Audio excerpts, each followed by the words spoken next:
mountain, build us a mountain. High, let's build it.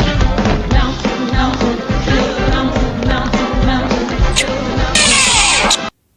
You saw the intro. You know what one of the topics is. Now I'm going to be honest with you. I didn't even see this movie. But I've seen enough of it to know what it is. So I'll talk about that later. But this is the comic book video. I'm going to be talking about some stuff. Some comic book movie stuff. There are 3 main topics. But before that, I want to cover one thing that you could consider a comic book movie or not. Now, I'm going to be honest with you here, too. I haven't even seen this movie yet. But Transformers 1, I also still want to see this movie, but if I don't get around to seeing it in theaters, I'll just watch it on streaming. Like, it actually looks really good. Or it didn't look very good. But I've heard everyone in the world seeing this movie says it was the best Transformers movie. And I just haven't got around to seeing it. But the reason I'm even talking about it is because it's not doing so well. The film's budget, I think, was like $90 million or something. And it's tracking to make like 170 to 190 million. It's not very good. That's not very good because, first of all, it didn't double its budget completely. Or it didn't like go over double. That's not very good. And we know that they have like plans for a trilogy. And even though I haven't seen this movie yet, I know it's good. So it's sad we might not get that because this is failing. So that really surprised me too. The marketing and the trailer just did not do it justice. I am still going to try and see it. I might do a yap session on it if I do. But, yeah, onto the main video now. Okay, so I'm not really that much of a big DC fan, nor am I a Green Lantern fan at all, but I am very interested for this new universe, so I'm going to be covering it. So Green Lantern has been cast, or Hal Jordan is Kyle Chandler, and I do not know who this is, really, so we're going to look him up. Let's see what he's done.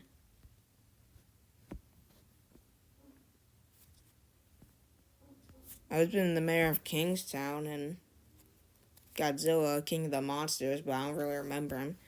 So, he looks like he's been in a lot of TV shows. So, yeah. Okay. So, they're clearly going for older, Hal Jordan's mentor, Jon Stewart. We'll get into that casting in a second.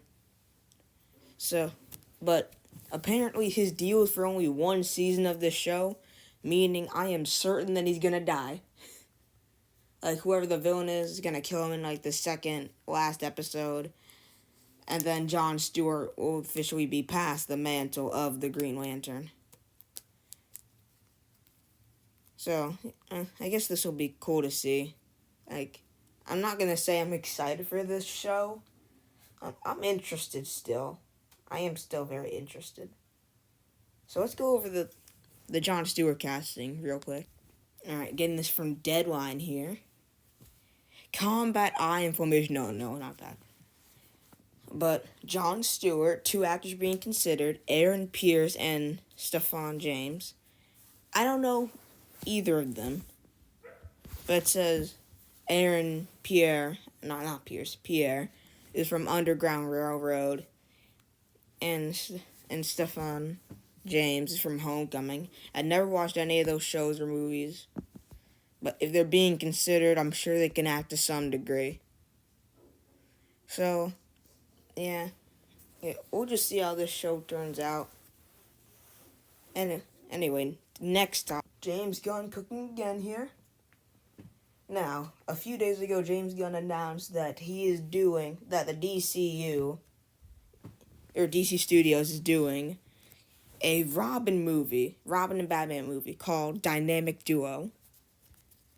Now, we don't know if this will be connected to the main universe or not because it is animated. So we don't know if it will be connected to the main universe. Matt Reeves is producing. as well as James Gunn. And this will include the tales of Dick Grayson and Jason Todd, very interestingly. And it will most likely include Batman, probably. Yeah, we don't know anything else about it. It will include the backstories of Dick Grayson and Jason Todd and their first adventures as Robin. And I don't know if Jason Todd's gonna turn into Red Hood in this. He might at the end or something. I don't really know. But this is really cool. Like I'm excited to see this because we've never gotten a Robin movie like ever. So this will be very cool to see. Let's see. Likewise, stop motion studio and stop motion puppet studio Sway Box is attached to the project to provide extremely unique animation. And these comic book animated movies lately, like animated movies as a whole lately, since Spider-Verse, or at least the good unique ones, have just had all distinct unique animation, all inspired from Spider-Verse. Very, very good. So I'm excited for this. I say I'm excited for this. Now, let's move on to the joke. Okay, back to this. This will be a mini yap session. Again, I didn't even see this movie, but I've seen enough of it, so I don't even have to go see it. And also spoilers, if for some reason you're watching this. Spoilers right here, right now. If you don't want to get spoiled for this movie. Okay, you're gone. This is a nothing burger. A whole nothing movie. Adds absolutely nothing to anything. So basically, from what I've gathered from some leaked clips I watched, and I'll probably find some very, very free websites that are very legal. I'm kidding. So, this movie takes place directly after Joker 1, which I think is really good, Joker. And I don't think it's good as a Joker movie. I think it's just, because Joker, I think it fails at that. But it's just like a movie about a mentally ill person that takes on the persona of a clown and becomes like a symbol of rejected society. I really like it. This adds nothing to it. Harley Quinn, I will admit, Joaquin Phoenix and Lady Gaga as Joker and Harley Quinn, for what they're given, their acting is good. But Harley Quinn is not even Harley Quinn. Like, she instituted herself just to learn about the Joker more and be with him and stuff. It's so dumb. Like there's barely, the musical scenes just interrupt the plot. Just it's so we're doing some plot stuff. And then musical number. Then we're doing some plot stuff. And then musical number. Sounds so dumb. And then the ending. We'll get to that in a second. But the courtroom drama parts I'm hearing are fine. They're alright. And there's this one very, very strange scene where some guards diddy the Joker pretty much. I'll just say that. They diddy up the Joker. It's very, very strange. Now, the ending of this movie. So after in the courtroom, some bombs go. Oh, so Harvey Dent is in this movie. He's just some random lawyer guy. He's not even that important. I don't even know why he's here. Yeah, so the courtroom blows up. Joker's broken out. And by this point in the movie, Arthur Fleck, he's decided he doesn't want to hold up this mantle of the Joker. He just doesn't anymore. It's too much responsibility. And I thought there could have been something good with that if there was, anything in this movie before that. And there are, some little parts of this movie that kind of, represent that. But I don't know, if the movie wasn't a whole bunch of nothing, I think that message would be better. I don't think it's a bad one. It's just everything else before it had nothing. So he's broken out, and Harley, who also isn't even really Harley. It's just, not crazy at all. I mean, she is kind of crazy, but, just not Harley Quinn. Just not the character.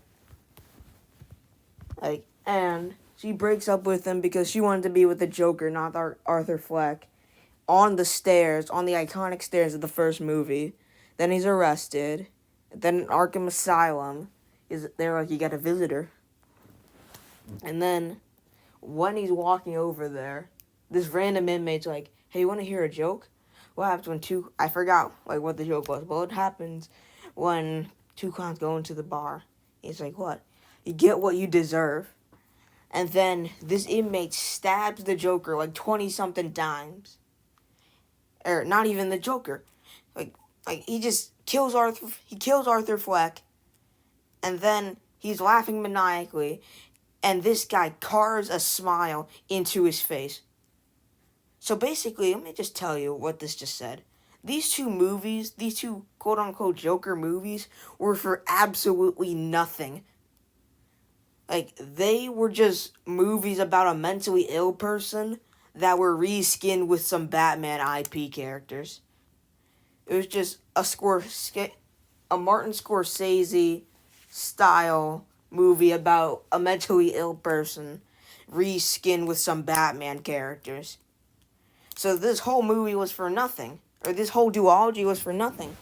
And this makes me question the first one.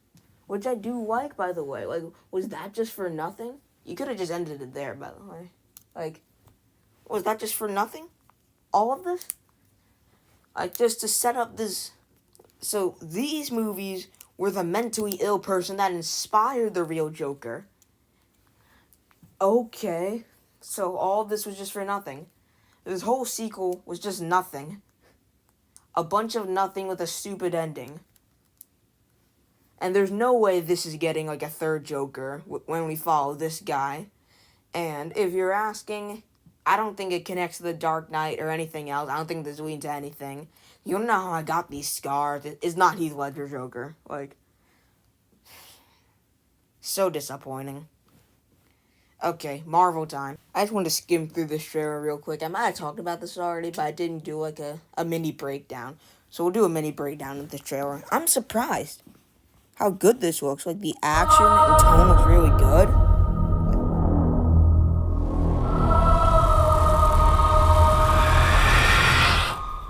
When you feel,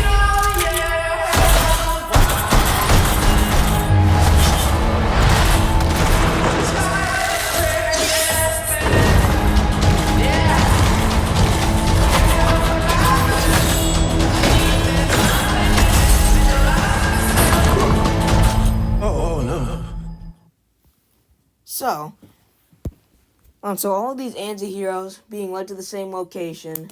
I forgot what the name was, but like Diana, I forgot who that was. She bought Avengers Tower, and she's assembling this team of anti-hero villains to work for her, or else they die. Or go to prison, I forgot pretty much.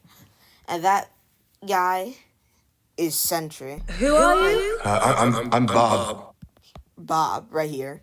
He's going to become Sentry in some way in this movie, so...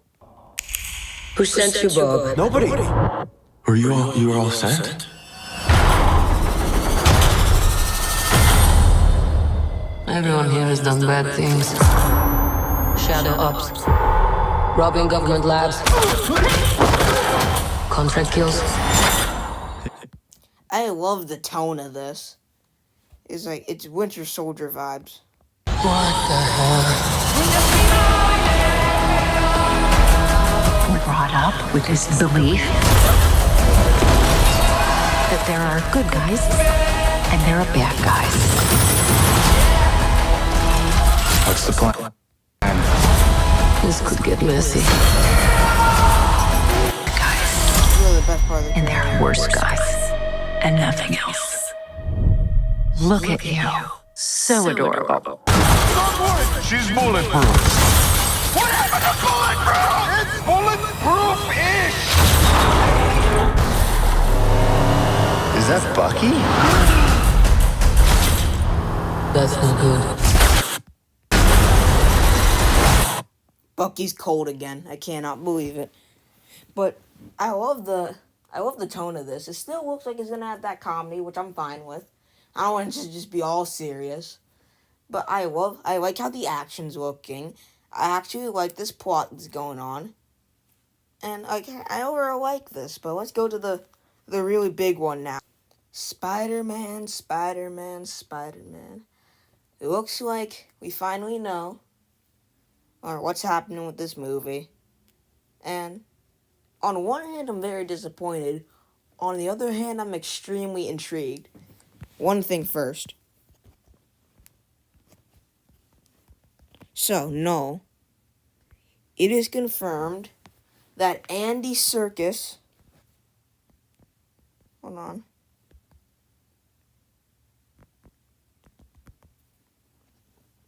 That Andy Serkis is playing Null in Venom: The Last Dance, and assumingly this movie.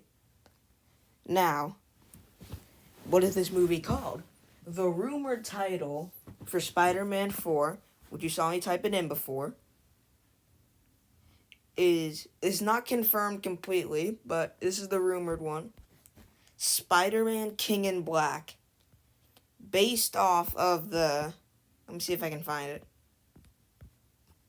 This is a cool... That's kind of a cool one.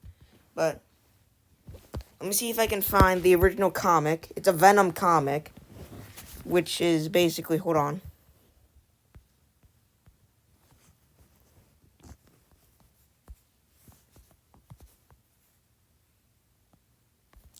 Yes, this one. It is a Venom comic.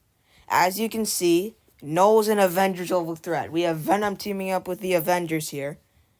Now, I have no idea why they didn't try to build up Null all the way back in the first Venom, but I guess they're rushing in Spider-Man 4, so yeah. But at the same time, they're going to replace these Avengers characters with somebody. So it will most likely be the Sonyverse characters. And I mean Morbius. I mean Kraven the Hunter. I mean Madam Web. I mean all of those guys. Great. I mean, it's not like it's their movies. So, and we got Daniel Destin Cretton directing. The director of Shang-Chi. So the acting is going to be really good. Now, I'm assuming this movie, it'll be a Spider-Man and Venom team-up, but, and this is the fan-made logo, yeah, but in the beginning they'll be fighting and stuff, and then they realize that and then Peter realizes that he needs to fight the bigger threat. Now, what I'm wondering, how are they going to address the events of No Way Home? I mean, obviously they have to, but, how Peter's trauma from those events. I wonder how they're going to address that with this big threat going on. Now, the street level movie was the way to do that, but they're just skipping that. Or we're going to get that street level Spider-Man movie with Daredevil and all that, but I guess just not right now. So, and also, they might bring in Toby and Andrew. They probably will, actually, because we know... Or we don't know, but it's most likely that they're popping up in Secret Wars, and it's rumored that this movie's coming out between Doomsday and Secret Wars, and anything coming out in between there has the effects of Doomsday, so it'll probably be in Battle World where all these universes are colliding. Perfect excuse for Spider-Man and Venom to team up, and Nolan to try and take out Spider-Man, and take over his universe and stuff. And Noah would be taking advantage of that.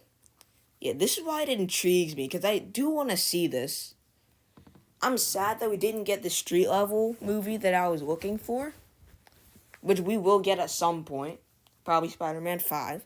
But I'm extremely intrigued because we've never seen this before. A Spider-Man and Venom team up. It's very intriguing to me. I have to be frankly honest with you. It's extremely intriguing. So, yeah, we'll just see how this turns out. A lot of people are very mad about this. And with how Sony's been fumbling the bag with their movies lately, I understand. But Kevin Feige is still in charge at the end of the day. And, I trust they can make a decent movie. A decent enough movie. we still don't know what the actual plot's gonna be, how Null's even gonna be eyeing Spider-Man. It will probably have something to do with Venom. Yeah, but at this point, I've just accepted that this is where we're going. We're going the Null route. Again, we're rushing him and stuff, and I'm sad about that.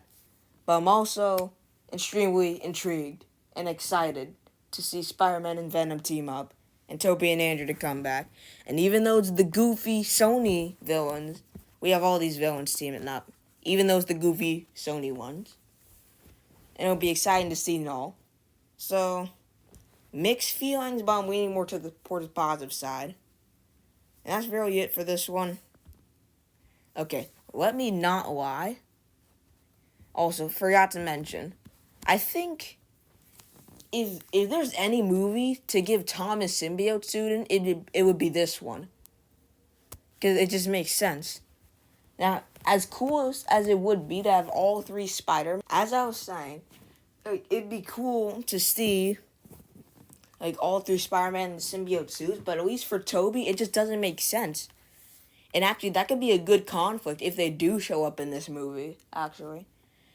Because, Tobey knows the effects of the symbiote suit. He knows what it's done to him. Created the best character arc of all time.